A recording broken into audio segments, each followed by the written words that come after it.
Assalamu alaikum and welcome to the Islamic Post Talk Show. We are talking about post Arba'een 2025.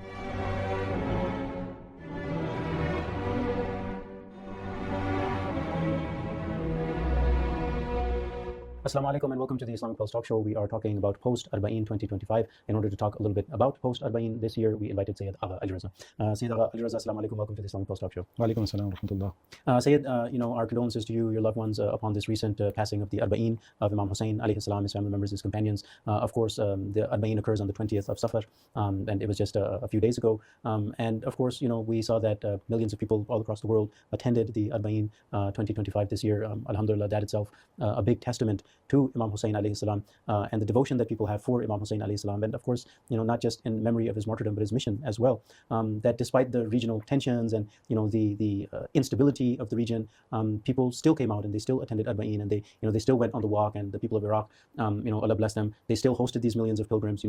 Despite all of these, the regional instability, the relative danger in the region, a testament to Imam Husayn alayhi salam. So with that relatively long introduction, we hand it over to you in the name of Allah.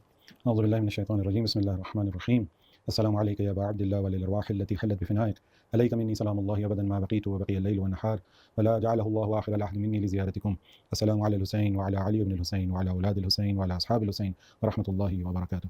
Condolences to you as well, and condolences to the Imam of the age and his deputy, and to all of the believers all around the world, and in reality to all the free people around the world.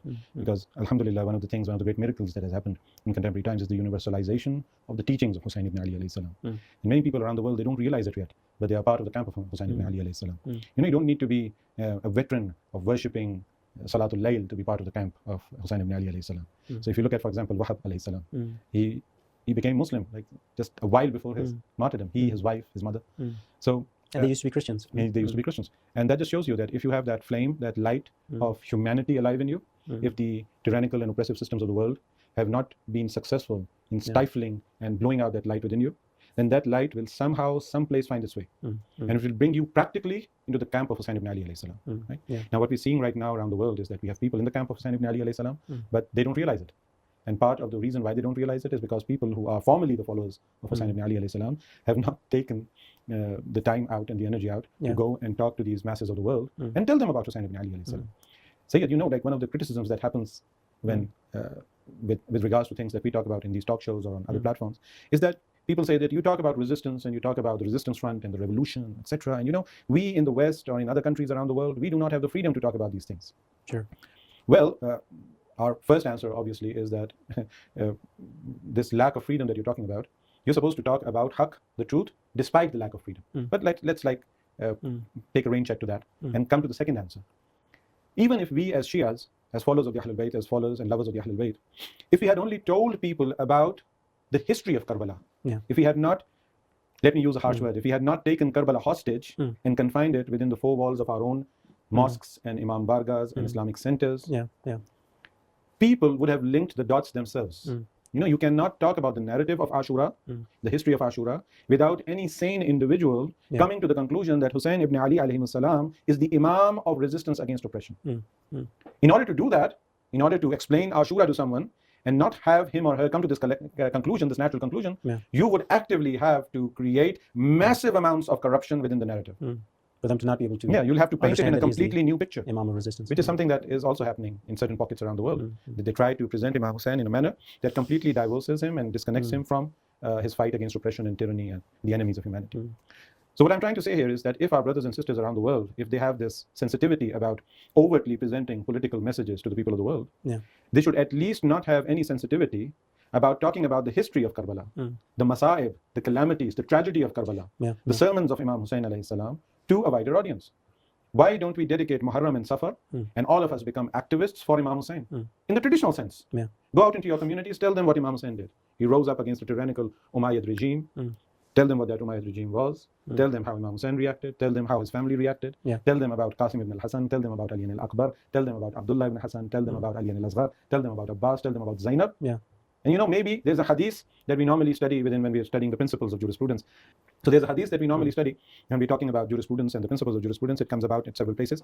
The hadith goes like this: رُبَّ حَامِلُ فِقْهٍ إِلَى مَنْ هُوَ أَفْقَهْ مِنْ. Sometimes the person carrying a piece of deep wisdom about Islam carries it to an audience which is more prepared and more willing and more competent in terms of understanding the true depth of that knowledge. So sometimes Interesting. you are a faqih maybe, because faqih has levels itself, especially in the ahadith. It's not just for the. So you have knowledge about a narration of the Holy Prophet, and you take it to someone, and you tell him about him or her about that narration, and they understand it in a much more profound manner than you could ever have imagined. Right? See? So maybe if we just take the narration of Karbala to the people of the world, to the Christians, to the Jews, to people who consider themselves secular, to people in our workplaces, to people in our parks, to people in our communities, just the raw message of Karbala, I believe they will be able to connect the dots themselves. Because many of the inhibitions that we have imposed upon ourselves, to be very accurate, we have truly imposed them upon ourselves, are not present there in the audience, in this particular audience. And that is why you see them that even without us doing this legwork, they're already in the camp of Sayyid ibn Ali in the practical sense. They're giving up dunya. Right? They're giving up their careers, they're giving up their college degrees, they're giving up their student loans, they're giving up their prestige position, etc., etc., etc., giving up their lives. For really kids in Gaza, kids that have no familial link to these people, who have no cultural link to these people, you find a Caucasian, I believe he was an Irish or a Scottish person. You've seen this video, right? Pleading to soldiers at the airport in Cairo, Muslim soldiers. Pleading to them, saying that please, for God's sake, for Allah's sake, for Muhammad's sake, sallallahu alaihi wasallam, let us take this aid to your children, your brothers, your sisters, right? So they're already in that camp. Allah subhanahu wa ta'ala has already done this, right? So even if you are averse and you have reservations about overtly talking about political issues, the least you can do is, when these people are not protesting and they're just sitting down and resting, just go to them and do Masahib for a few minutes. Say that, in our own community, when we're down, when we're demotivated, we talk about this legendary leader that we had. His name is Imam Husayn. You might know about him. He's the same person that, for example, the Iranians follow. That might open up, alhamdulillah. Now the great miracle of the modern day is they're talking about Iran can actually open up doors now in the grassroots. Right? And tell them about Imam Husayn. Just in the manner that you do normally in your Islamic centers, right? You talk about the Shahada, the martyrdom of Ali and al-Asghar. Sayyid, also, I think maybe it's kind of a big idea, I guess, but even though this last Arbaeen passed quite quickly, but for next year's Arbaeen, perhaps if there is a way for us to be able to take some of these local people either with us, because all of us, one way or the other, have this caravan tour package, that we're already going on, and alhamdulillah, I guess, alhamdulillah, a lot of these tour packages, they have hotels, they have food, so it's something that your average, Western guy, your average Joe American would be able to come and not be like uncomfortable, I guess. In these packages, bring them there and have them come with you on the walk and have them see, what the Haram of Imam Husayn alayhi salam looks like, especially for the youth. I think this would be really interesting to get other youth to come with them and come to next year's Arba'een, and it will most definitely change people's lives. You have so much material on the internet right now. Like if someone was to make a small presentation about the reactions of non-Muslims who have gone to the Arba'een walk, and the way that some of these women start crying and the guys are completely blown out of their minds by the sheer level of love and camaraderie and spirituality that they face in this walk. If someone could just make a small presentation of that, present it to local community centers or individuals, right? And then if some of the more affluent people in the community could, fi sabilillah, even fund some of those people, some of those youngsters who, because maybe like from the outside, people think that if someone is like, because normally from places that I come from, like in Pakistan, India, etc., you think that if someone is white, then they're rich. Right? That's not the case. You have so many impoverished white people in the United States. Then you have other communities. You have the African American community. You have the African British community. The people of African heritage. Then you have the Hispanics. Then you have other people. You have Chinese, etc. There's such a diverse community in these countries, right? You have people from North Africa, in France, in Germany, etc. Many of these people might not be able to afford a journey to Iraq, right? But one of the beautiful things that happens in the Islamic Republic is that people do, one of the things that they do in terms of sadaqah, in terms of charity, is that they sponsor someone else's trip to Mashhad, Mashhad al-Raza alayhi salam, or to Karbala, and before the entire episode that happened in Syria to Zainabiyya in Damascus. And this in itself is a great act of charity. This is a great act of charity, because someone who could never have gone to visit Imam Husayn alayhi salam, you have sacrificed your opportunity to go there, right? And have allowed this person. And people who have the money, because you see, if you have material resources, this in itself is a trust from Allah subhanahu wa ta'ala. Right? So it's supposed to be used in the path of Allah subhanahu wa ta'ala. So take this person, go with them if you can afford, right? And take these people there and just show them. And you don't need to bombard them with messages. Just let them experience it, the raw, natural experience of Arba'een, of being in the presence of the Imam. The Imam himself works magic. The Imam himself works magic. It's interesting, you like anecdotes. So I know either last year or the year before that, there was a number of students who were Shia from Colombia, South America, and they did not have the funds to be able to come on Arba'een. So they're local native Colombians in South America, right? They're reverts, or they are the children of reverts, right? So they're local Colombian population, and then they wanted to come to Arbaeen, but they couldn't afford it, And so we tried to do as much as we could to try to collect funds for them, but there was approximately 20 plus people, and they also tried their best efforts, but in the end they weren't able to acquire the amount that they needed to bring all of them. So maybe like 5 or 6 of them were able to come, and a beautiful experience for them. But just adding to what you're saying, there are so many people out there who are dying to go once, and unfortunately we are, I guess, dying for only us to go, you know. And one of the things we learned from Imam Husayn alayhi salam is this altruism, this generosity, this sakhawat, you know, this generosity, and that, listen, fine, don't necessarily sacrifice your first Arba'een trip for somebody else, but by the time you're hitting 5, 6, 7, 8, 10, you know, every single year is perhaps, you know, like you said, this is amana, and this could really help somebody to go there and change their life. Absolutely. Because, and this really comes into focus when you start understanding the role of what a follower of the Ahlul Bayt needs to be within whatever community they're living in. It doesn't matter whether you're in the east or the west. Many people don't realize this. You're supposed to be the ambassador, the agent of the Imam of your age. And constantly your mind should be working in all sorts of creative manners of how to bring people towards the Imam. Right? Now, we have ahadith which talk about the extremely important nature of mu'mineen, believers coming together, sitting together, doing the zikr of Allah subhanahu wa ta'ala and the Prophet and the Ahlul Bayt alayhim salam. At the same time, we also have ahadith about what great and glorious heavenly award comes to the person who brings someone into this fold. So this is like something that people need to focus on. And this is something that really, you know, your suggestion, obviously, that was an extremely good suggestion. But there might be people who could not do that, right? Maybe they don't have the resources, maybe. But at this, what we want to say right now is that your options are, you have several options, they're very diverse, right? So if you have the money, if you have the opportunity, if you have the connections, if you have networking skills, if you can come up with the money, then try to fund someone to go to Arbaeen, try to go with them, because that always helps as well, right? Try to fund as many people as possible, get together, the community gets together. Many people have the money, but they can't go to Arbaeen because something's come up, like a loved one is in hospital, or a woman is pregnant, or you have exams coming up, etc., right? But you have that money, right? Spend it on someone else. Right? So that is one thing. Then even if you don't have that opportunity, at least in your circle of influence, you can talk about Imam Husayn. Right? People should know you as someone who relentlessly talks about Imam Husayn. It should become a joke about you, really. Like if I was living in, like when we were at university, it's not good, like kind of blow your own horn, but at university, people knew a couple of us guys as people that if you were to sit with them, they were going to talk about certain topics. So it would be the revolution, it would be resistance, it would be, you know, Islam, etc., etc., etc. So they knew us by this, and even the jokes that kind of were exchanged were about this, right? So on a cup of tea, they would say, okay, so what are you going to be teaching us today, right? So that's going to be their joke. But that is very good, because people identify you with that message, right? And that shows that you are being successful, because then people in the beginning, when you start talking to them, they'll be like, why is this guy telling me about his Imam? But after a few days, after a few incidences, after a few episodes, you know, their defense comes down. They're more casual about it. They know, like, okay, Sayyid's going to talk about some guy, you know, some Arab guy in 1,000 years ago. So, you know, let him do his piece. Then after a while, they say, okay, he keeps talking about it. At least let me listen. Cool. After a few days, it's like water dripping down on stone. You see, ultimately the stone cracks. Right? And according to that other hadith that Rasulullah sallallahu alaihi wasallam says to Amirul Mu'mineen alayhi salam, he says that if you were to guide one individual to the path of truth, it is better for you than the entirety of everything that the sun shines upon. Right? But this, again, this narration needs to be interpreted within the context of the entire body of Islam. This narration, because we have to put in this disclaimer because there's so much misinterpretation out there. This narration isn't a license to be lazy. Okay, I'm going to guide one man in my 70 years of life. That's enough. No. And that's me. That's me, you know, or my kid, right? And then you end up failing doing even that. No, it means the Prophet of Islam is trying to stress the importance of it, right? So if someone says, for example, if someone comes to you and says that if you buy one, for example, if you get your hands on one gold coin, you'll be able to buy a whole house, a whole a sports car, etc., etc., etc., right? With one coin. What is this guy trying to do? He's trying to motivate you to get as many coins as possible. It's not just about one coin. It's not just about, okay, be one coin and then, okay, so that's it. No. They're trying to relate to your inner urges of getting to as much perfection as possible. So that is the context of the hadith. So if we can make that our lifelong endeavor.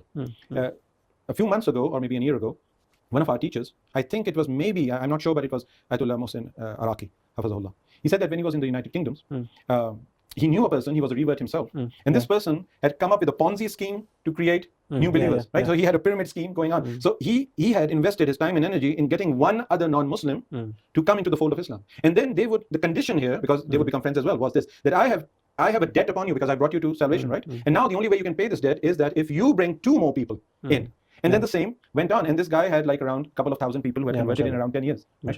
So these are those silent warriors. You see, we talked before Arba'een, we talked about how resistance has many faces. It's not just the missiles, and not everyone has the opportunity to do that kind of jihad, right? But cultural jihad, cultural resistance. It's such, and this is what Imam Khamenei talks about when he says jihad tab'een, right? Tab'een isn't just about contemporary issues. It's about linking those contemporary issues to historical issues. It's about creating that historical background so that people can understand contemporary issues in the correct context.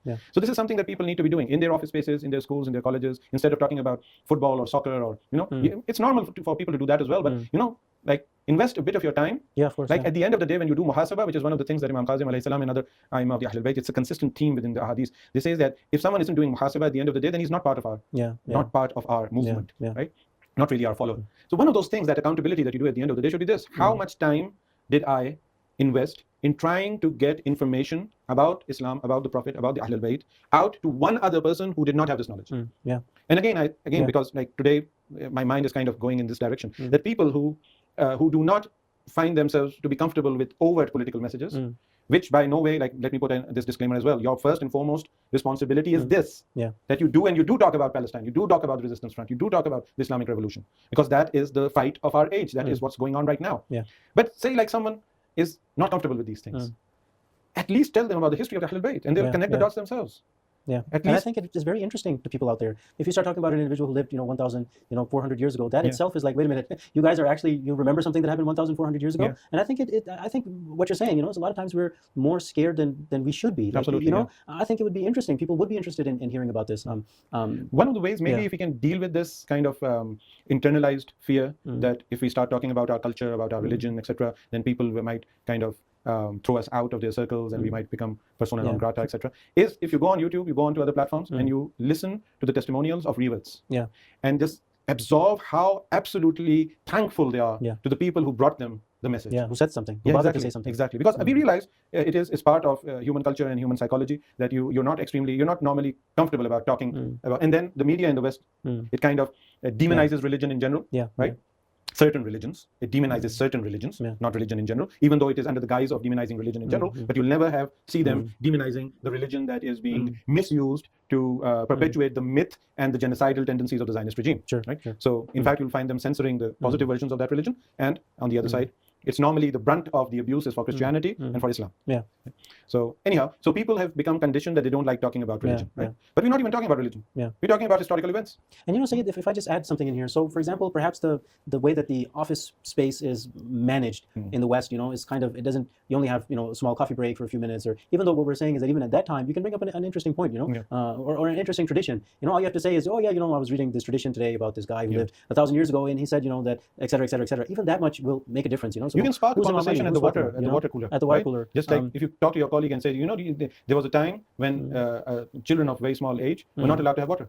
And that, where, why? Right? And then you can talk about Karbala, right? Just like a few seconds. You can get your friends on whatever social media app that you use, put them into a group, and share some of the videos that you guys make, right? Those videos about the heroes of Karbala. You can share those, and these guys can kind of listen to them as well. But what I was going to add was that the college campus and the universities and even high schools, and this is where we call upon the youth, whether it's high school, or it is college or university or even postgraduate. This whole schooling age, if you will. The youth, I think, out there are way more receptive of these things. They want to listen to these things. They're interested in these things. So the workplace guy, I guess, he has his own place. But this youth, we find that I don't know. Because I grew up in the U.S., right? So I went to middle school in the U.S. I went to high school. I went to college, university, all the way up to my MBA. And I always found that the university campus really was a free speech zone. And an exchange of ideas, who you are, where you're from, what is Islam, and this exchange of ideas, unfortunately, under the Biden administration and under the Trump administration, they've come down and totally censored this free speech area, especially after the pro-Palestine protests. But still, that there's that foundation, or that bastar, as you say in Farsi, right? There's that foundation, that establishment where youth can go and they can really attract people to Islam, to pure Muhammadan Islam, to Imam Husayn alayhi salam, to Arbaeen, and really make a difference in people's lives. Absolutely. And this isn't just specific about the West. The same is true for India. The same is true for Pakistan, for other countries. You can have, like, especially during the season of Azadari, the season of the mourning from Muharram to Safar and the end of Safar, you can have small camps within your campuses. You can have, like, come and talk to me about Imam Husayn. Maybe one of the big obstacles that stops people from doing this is that the moment they start thinking about it, they say, okay, what am I going to say? Because then they realize they themselves don't know enough about Imam Husayn. But alhamdulillah, now in the information age, you can go online and you can find out. We're not asking you to become PhDs in that history, right? We're just asking you to give that same amount of those same glimpses of history that Allah has bestowed upon you, and you have been able to cherish that spiritual experience so profoundly throughout your life. We want you to give that gift to someone else as well, right? And especially nowadays, sometimes, as the Quran says, obviously they plan and Allah plans as well. In their own minds, you brought up the Biden and the Trump regime, in their own minds, they were trying to stifle things, right? But what they've actually done is that they've created even better foundations. So for example, if it wasn't so charged up, the environment wasn't so politicized, and that politicization wasn't around Palestine and around the Islamic Republic and the revolution and the war between the Zionists and the resistance front, if it wasn't that, maybe taking this message out to those kids on those campuses, in their camps, in those makeshift camps, their protests, etc., would have been more difficult. Because, back in the day, people of this sort would identify mostly with socialism. So if you would start talking about anything that had to do with religion, they would say, oh, this is a conspiracy of the patriarchy, and etc., etc., etc., and this is bourgeois lunacy and opiate of the masses and so on and so forth, right? But now ideological borders have kind of collapsed. So if you're a Muslim who is also a Shia, if you are a Shia who is also affiliated or is inclined towards the resistance front, more doors will open for you than you find. Like right now, you look at the clips online, right? You have people who have nothing to do with Islam. They're carrying the flags of the Islamic Republic in Ireland, in Germany. And Germany is one of the worst countries to protest in, by the way. It truly is. Like, it puts Hitler to shame right now. And people from across the grave, the SS, their leaders must be looking at what the German government is doing right now, how the police is behaving, and they might be ashamed. Like, even we went this. But even in that draconian environment, you find these women, these young men, Caucasians, nothing to do with Islam, carrying the flag of the Islamic Republic with pride. Right? So more doors can open for you. And then again, what we're saying is that it depends on your own level of understanding. If you believe that you are equipped enough, and if you're comfortable enough to talk overtly about ideological issues which are pertinent and relevant to the times, the message of Arbaeen, how that relates to the resistance front, how that relates to the new system that is coming out of these labor pains that we are seeing in the world right now, how this attaches itself to Imam al-Mahdi ajallahu ta'ala farajul sharif. So that's very good. That's very good. That's something that we're trying to do on a regular basis. But even if you find that that is not something that you're willing to do in the beginning, that you need to kind of graduate to over a period of time, then the easiest thing that you can do is just talk about history. Just sit with them and say, you see, you know, right now the Palestinians, they are Muslims. Let me tell you about their prophet. Why are the Palestinians, when their kids are blown up, when they see the corpses of their youngsters in front of them, why doesn't their motivation break? Because they are the followers of Rasulullah sallallahu alaihi wasallam and the Ahlul Bayt alayhim salam and the companions, etc. Right? And then tell them what happened. Tell them about how Ammar ibn Yasir's father and mother were murdered in front of his eyes. How he did not abandon religion, right? How Bilal did not abandon religion. Tell them to go watch The Message, right? By Mustafa Agha. There's so many cultural products out there that people do not have access to because they don't know about it. You see, just telling one of your colleagues or one of your colleagues at work or at university or at college to go watch a movie. Brother, I watched this great movie last night. It's called The Message. It's an old movie by Mustafa Agha, and it stars Anthony Quinn. And suddenly this guy is interested. Anthony Quinn did a movie about Islam. And the interesting thing is, maybe one of the reasons why they killed Mustafa Agha in Syria is because really this is interesting. I didn't know that they killed him. They killed him he was at a hotel in Damascus, I believe, and it was Daesh and ISIS, and with the backing. Because one of the things with these Zionists is, many of the people who do research is, they carry a grudge. So if at any level you have done something that is against Zionism, somehow or the other, they'll get you one day. They'll try to get you one day. And again, it is Allah's plan, because Allah wants to reward someone for his service. So, in a manner of speaking, Mustafa Agha was martyred, and I personally believe that he got the reward for that. Those two movies that he made, The Message and The Line of the Desert, both of them starring Anthony Quinn, both of them extremely revolutionary, anti-imperialist, anti-colonialist movies. Even The Message itself, when you look at how it's been framed, all of the subliminal messaging there is against the Zionist infrastructure of the world. So it's an extremely beautiful movie. So you can recommend that, right? So there are many, as we talked about Qais ibn Musayr before Arbaeen, right? And we talked about some of the other companions, lesser known companions. One of the great things about them is that they knew how to push forward the mission of Islam in a covert, chill kind of manner. That you make that effective. You don't always need to be going out there hammering the pulpit. I really liked your idea of, the whole, you have the small cardboard billboard type thing, whiteboard, and it says, ask me about Imam Husayn, ask me about Palestine, or, ask me about Ayatollah Khamenei. And, I know at first, somebody, and it's usually shaitan coming trying to scare you. No, I can't talk about Ayatollah Khamenei, I can't talk about, no, you can talk about basic things, right?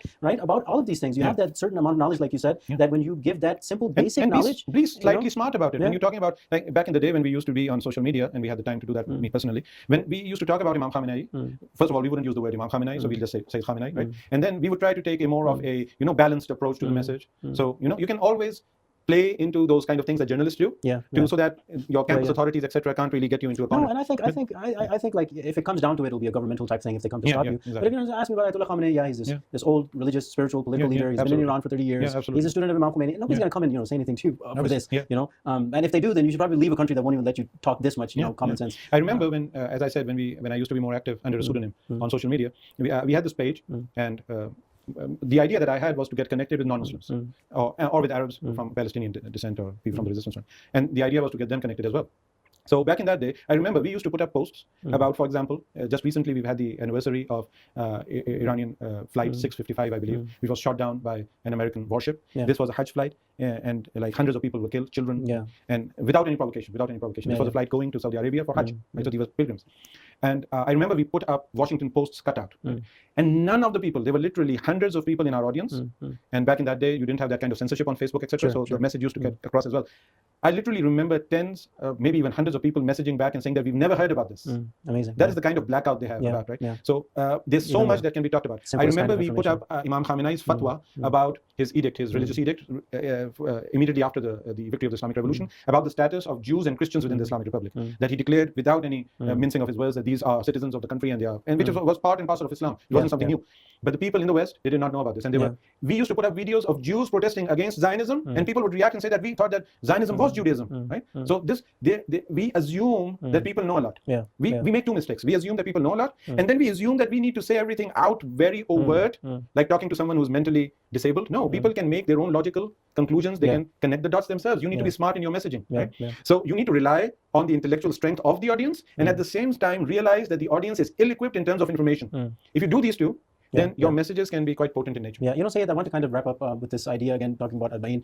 Again, these millions of people that came out, you know, to commemorate Imam Husayn alayhi salam, his stance, his mission, his martyrdom, right? The millions of people that came out, it was incredibly hot this year. It seems like every year it just keeps on getting hotter, but it was incredibly hot this year as well. But this idea that, you know, despite the perceived dangers and instability of the region, that people still came, you know, to join the Arba'een procession and the Arba'een walk, and how that this love for Imam Husayn alayhi salam, it overpowered, you know, the fear that the people had. So I guess this is maybe what I'm trying to say or take. The interesting thing about is that this love for Imam Husayn overpowered this fear that was, you know, in the people. The extremely beautiful thing about the revival of the Arbaeen march, because there was this elongated period of time and it was criminal to go to the shrine of the Ahlul Bayt. And you have to cut one of your hands off. And this was like throughout history, it has been a very difficult thing to do. It was only after the dismantling of the Saddam regime and then after the weakening of the American occupation because of the resistance forces in Iraq that we were able to, the Muslim community were able to revive this tradition. And from the beginning, the very inception of this revival was simultaneous with the attacks of ISIS and other takfiri forces, other proxies of the Zionist regime, right? So I remember there was this billboard, a small billboard, handwritten on the side of one of these roads leading from Najaf to Karbala, and someone had put this up and it said, in Arabic it said that we will continue our march even if the Daesh, the Daesh as they call them in the plural form, the ISIS fighters were to rain down from the heavens. So it was, from its inception, it was an act of practical resistance, practical, communal, popular resistance, not just resistance by some militia or by some government or by some organization, popular grassroots resistance, which said that the love of Imam Husayn alayhi salam, the mission of Imam Husayn alayhi salam, our commitment to his cause is greater. It trumps, it destroys, it completely overshadows any fear for our own lives, the safety of our children, because many of the people are there. You see, you have these little kids. Yeah, exactly. The love of our children, the love of our families, our money, our lives. Abi anta wa ummi, may my parents be sacrificed to you, O Husayn alayhi salam, is manifested in that march. So from the very inception, it was an expression, a unique, unprecedented expression of popular resistance. And again, this year, you see another chapter of this expression. You see that there's a shadow of war imposed by world Zionism and its rabid proxy, its rabid dog, the Zionist regime in this, that is the main destabilizing element in this entire region. It is being imposed upon the entire region, right? And you have these psychotic people in Tel Aviv, backed by psychotic people in Washington, D.C., who have no respect for civilians, who have no respect for international law, they have no respect for diplomatic norms, they have no respect for anything. Absolutely anything, right? So you can never write them off and say that they are not going to, for example, bombard a certain portion of this march, and then later say that it was a mistake or something, or just pin it on someone else, right? Underground tunnels. Yeah, underground tunnels. Yeah, it was Hamas at underground tunnels, right underneath the Najaf and Karbala road. It's come to the point that any act of barbarism, any act of genocidal psychopathy cannot be written off for the Zionist regime. Anything goes. Anything goes. Anything goes. So under the shadow of war, people are saying, Abi anta wa ummi. And this in itself, again, is a practical message to all of the populations of the world. What is this ideology? What is this religion? What is this pattern of thought which supercharges people to go against all of their innate animalistic instincts? Even animals, especially mammals, they're very protective about their kids, right? To a certain age. They're very protective about their own lives, right? The animalistic innate instinct of self-preservation is totally annulled, right? And it's not just the fact that it is, because it's not a luxury trip. When you're walking, especially as you said, searing heat, and you could put an egg on the road there and have it fried in a few seconds. Like you're walking, there's no shade, right? There are things that they call mokib, where you can go and rest, but on the road there is no shade. Right? You're walking, the nights themselves are hot as well, because the road is basically simmering with heat, and then at night it starts radiating that heat. So you're walking on that, you have your kids with you, your kids get sick as well. Sometimes you eat something that doesn't agree with you, etc., etc. Sometimes you don't find places to sleep, you have to sleep on the sidewalks, you have to sleep in makeshift tents, right? You don't have, many times you don't have proper, especially when you reach Karbala, and because of the sheer intensity of the people there, sometimes you don't find proper sanitation facilities. You have to make do with whatever it is. You find people washing and cleaning those toilets themselves. This entire privileged idea that, I'm just the consumer and someone else is the service provider goes up in smoke in Arbaeen. Everyone is the service provider. There's no consumer there. The death of consumerism is seen on the streets of Najaf and Karbala and the road between. The entire death of, you can really call it the funeral of materialism. And these are the messages that, and this is one of the reasons why they keep censoring it. Yeah, sure, yeah. They'll talk about some meaningless festival in some, you know, there's this festival that happens in India. Meaningless festival, yeah. Yeah, there are these festivals that happen in India, totally meaningless. They won't censor those, but they'll censor this. Not only won't they censor those, they'll make the BBC especially, Lanatullah alayh, it will make documentaries about it, it will give news coverage, it will send its own people there, they'll paint themselves up. Then you had some, this is also interesting because we are living in a time of irony. You have some meaningless festivals in the West that suddenly acquired meaning just a few months ago, right? Because they were meaningless festivals where people would just dance and get, you know, drink and etc. And all of a sudden, someone comes up and chants death, death to the IDF, free, free Palestine. Then it becomes viral, not only on the internet, but in those festivals themselves. So it's not just you come in and you censor one artist and then the other one comes in his place. Then another, then another, then another. And all of a sudden, it becomes a network of artists, mainstream artists chanting the same thing. And then there's this inkling of meaning in that festival. All of a sudden, this inkling of meaning, this iota of meaning, this is not some grand revolution, no? Right? We understand that it's not some grand revolution. All they're doing is chanting. They're not attacking, for example, the White House and saying that we're going to pull down these idols of tyranny. No, they're just chanting. They're just, you know, it's all in the, it's part of the culture thing, right? But even that iota is indigestible for the Zionist media and for the Zionists. And then they started calling to not only ban that artist, but to prosecute him. And then later on, they came up with that that brilliant law that kind of outlawed and said it was terrorism for anyone to and Arba'een is I mean, it's all meaning. It's all meaning. So right? how can they digest something? It's all meaning. As I said, it is popular resistance. It's the context of it is war and terrorism, and you have women and children, and it's not a government-sponsored event. It's all grassroots. A very small portion of it, only I guess the security and the stuff is by the governments. But the actual food, the food never runs out. The space never runs out. It's like it's mind-boggling. Anyone from the West or the East who's not a Muslim who goes there, our brothers and sisters from the Sunni school of thought, when they go there, they are blown away. The Catholic, the Orthodox, the Jewish leaders from within Iran and within Iraq, they go as a contingent to pay homage to Imam Husayn alayhi salam, which again is very interesting. You see, the Quran said back in the day, it says that when you talk to the Christians and for example the Jews, the Ahlul Kitab, the people of the book, tell them to come to something which is common between us. And the Quran was talking about Tawheed, the oneness of Allah subhanahu wa ta'ala. The Imam Husayn, being the manifestation of Tawheed, has in this contemporary time become that gravitational element, that center to which all Abrahamic faiths can gravitate.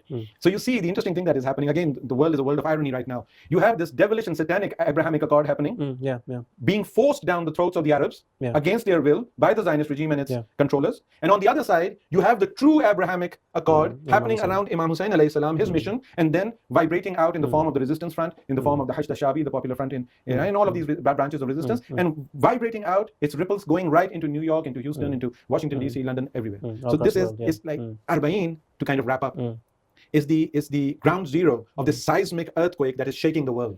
And the enemies of humanity think that if they ignore it, or if they do kufr against it, because you remember, right? Kafara in the Quranic sense means to hide the truth. If they hide the truth, if they censor it, then like an ostrich, they're thinking that maybe it's just pass over. But it is becoming stronger and stronger and stronger and stronger. And the spiritual waves of it and the ideological waves of it are creating these earthquakes, which will ultimately, inshallah, very soon, destroy the palaces of Pax Americana and Pax Zionism, basically throughout the world, and lead to a new age of true freedom and fraternity for humanity, inshallah. Jazakallah. Thank you so much, Agha, Sayyid Agha Raza, for joining us on the talk show talking about post-Arba'een 2025. Hopefully, inshallah, we have the tawfiq. Allah gives us the grace to be able to attend next year's Arba'een, inshallah. And of course, if we do have the tawfiq, we will remember all of our viewers who support us. Jazakallah. Thank you so much. Dear viewers, thank you for joining us on the Islamic Pulse talk show. We were talking about post-Arba'een 2025. That's all from us for now. Please keep us in your prayers and your du'as. Fi amanillah, and assalamu alaikum wa rahmatullah.